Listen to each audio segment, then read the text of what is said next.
How long can we be expected to wait? Not long. Okay, can I just take you back to what you said about government needing to do more around gender? And I think you made the point perfectly fairly that it's old legislation now. It's 2004 and we're now at 2022.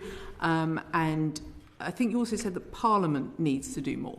Mm. Okay, so what would your priorities be for both the government and for Parliament to make sure that the debate and action in the space of gender is both more constructive, more courteous? I think there's an argument for making that point. But you said do more. What?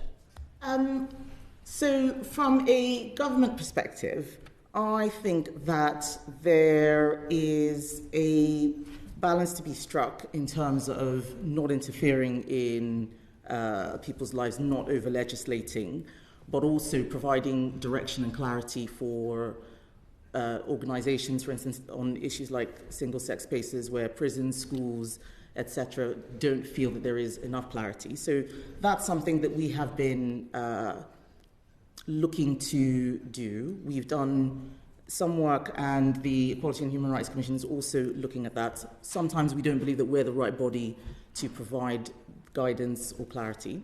And so getting more out there in the public domain that will give guidance to organisations that feel that they have to balance rights is certainly something we can do more of. And if you're not the right body, who is? Well, that's why I said the EHRC in some respects, because it's an independent regulator. Its role is to guarantee the Equality Act.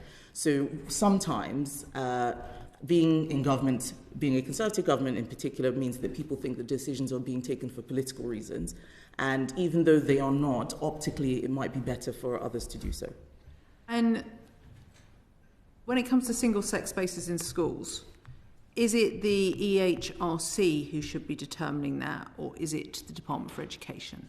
We work closely across government and with other bodies to decide. I don't think anything is decided exclusively by one or the other. It's all done sort of in conversation in tandem. And I'm frantically trying to remember what it was that Minister Quince said on this subject yesterday. Think about trans pupils in single-sex dorms. Do you share his unease? I haven't seen his comments yet. Okay, well, Minister Quince said that he would be uneasy if his children were in dormitories with trans pupils. Would you share that unease?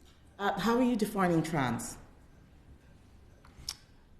I don't think that's a fair question to ask when it was the quote put to Minister Quince yesterday. Like I said, I haven't seen his comments, but if you can tell me how you are defining trans, then I might be able to give you. Okay, so if there was a child that self-identified as transgender in a dormitory with your children, would that give you any cause for concern?